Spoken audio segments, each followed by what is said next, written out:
বিচ্ছেদের অনেক দিন পর একদিন রাতে আমার খুব করে ইচ্ছে হচ্ছিল প্রাক্তনকে দেখতে।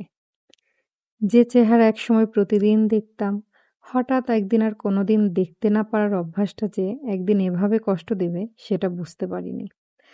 কিন্তু সেদিন রাতে আর চোখ বন্ধ করতে পারিনি।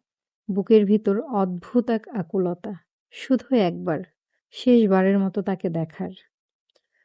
রাত পেরিয়ে ভোর হয়ে গেল, তবুও মনকে শান্ত করতে পারলাম না। সিদ্ধান্ত নিলাম তাকে দেখতে যাব। অসুস্থ শরীরের কথা একবারও ভাবিনি। ব্যাগ গুছিয়ে বেরিয়ে পড়লাম।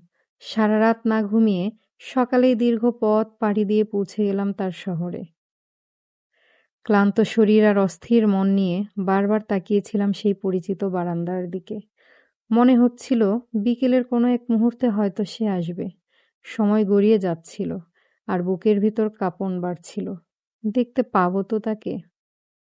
অনেক দ্বিধা নিয়ে ফোন করছিলাম, কোনো উত্তর এলো না। অন্য নাম্বার থেকেও চেষ্টা করলাম, কিন্তু সেখানেও নীরবতা। ৩০০ মাইল দূরত্ব পেরিয়ে এসে আমাদের মাঝের দূরত্ব তখন মাত্র কয়েক সেকেন্ডের। তবুও দেখা হলো না। বিকেল ফুরিয়ে সন্ধ্যা নামলো, অন্ধকার ঘনিয়ে এলো। আর কোনো দিনের মতো সেদিনও আমাদের দেখা হলো না। ফিরে আসার পথে মনে হচ্ছিল শরীরের সব শক্তি যেন নিঃশেষ হয়ে গেছে।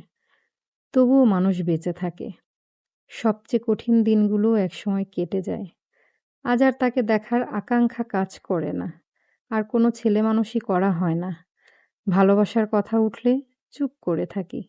কারণ কিছু অনুভূতি শব্দে প্রকাশ করা যায় না। মাঝে মধ্যে মনে হয় ভালোবাসা মানুষকে কতটা অবুঝ করে দেয়। সবচেয়ে পরিণত মানুষটাও হয়ে যায় শিশুর মতো।